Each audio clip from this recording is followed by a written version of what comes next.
So a lot of our history is erased. A lot of the old architecture, from the past is clearly gone, given these like new crappy houses and everything they built.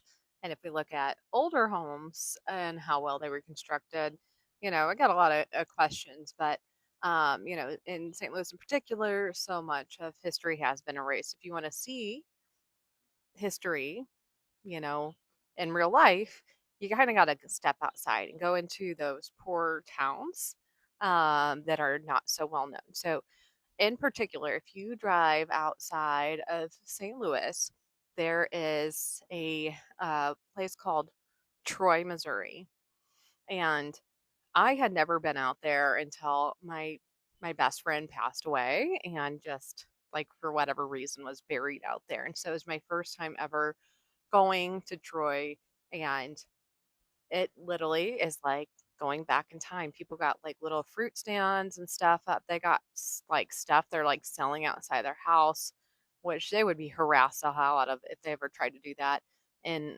in the city. But um there's like all these big Victorian style houses that are just gorgeous.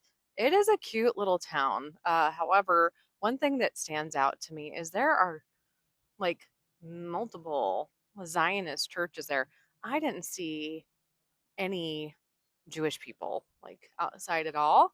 Um, and you guys, I just learned what Zionism is. Like, I literally just learned what it is, like, probably like a month ago. I always thought it was like, you know, some form of Christianity or something.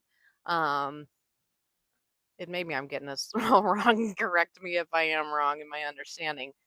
I didn't see anybody out there with like a yarmulke. We got a large Jewish population in U City in Missouri. There's a whole bunch of them, and I've been learning a lot about the juice and a lot of interesting facts about like bagels and all these weird loophole things they have now. Where's the money come from? I don't know. I don't know. I still that's one I still don't understand. But anyways, bunch of Zionist churches in Troy. I am so curious about that town in particular. I've got so many questions. If you guys know more, like real facts, because I can look up what I can look up on the internet, and I didn't find anything, which is not shocking whatsoever. Tell me more facts about Troy, Missouri. I am interested. And if you guys are interested in, like history, historical towns, and things like that, try out Troy, Missouri.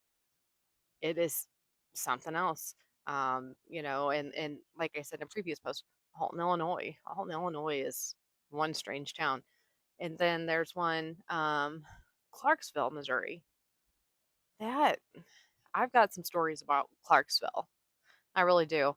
Uh, it just amazes me to see like things frozen in history, and yet we know so little because most of it's been erased here. However, you'll see a bunch of Tartarian buildings downtown in St. Louis and a lot of really ancient architecture. The churches are phenomenal, like some you would expect to see in Rome.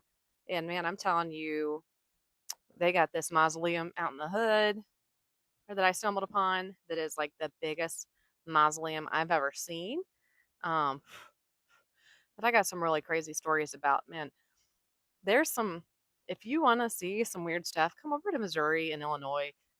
I'll tell you the areas to stay away from because it can get really hickory doodah, sketchy, like rootin' tootin', like shooting, un uneducated. Like we we know our 3 hours reading, writing, arithmetics, you know. But check it out. There's a lot of crazy stuff. There's a lot of haunted history here in the Midwest, and I don't know. I'm left with a lot of questions. I really am. Tell me your interesting facts. I'd love to hear them. Thanks for listening. Have a great day.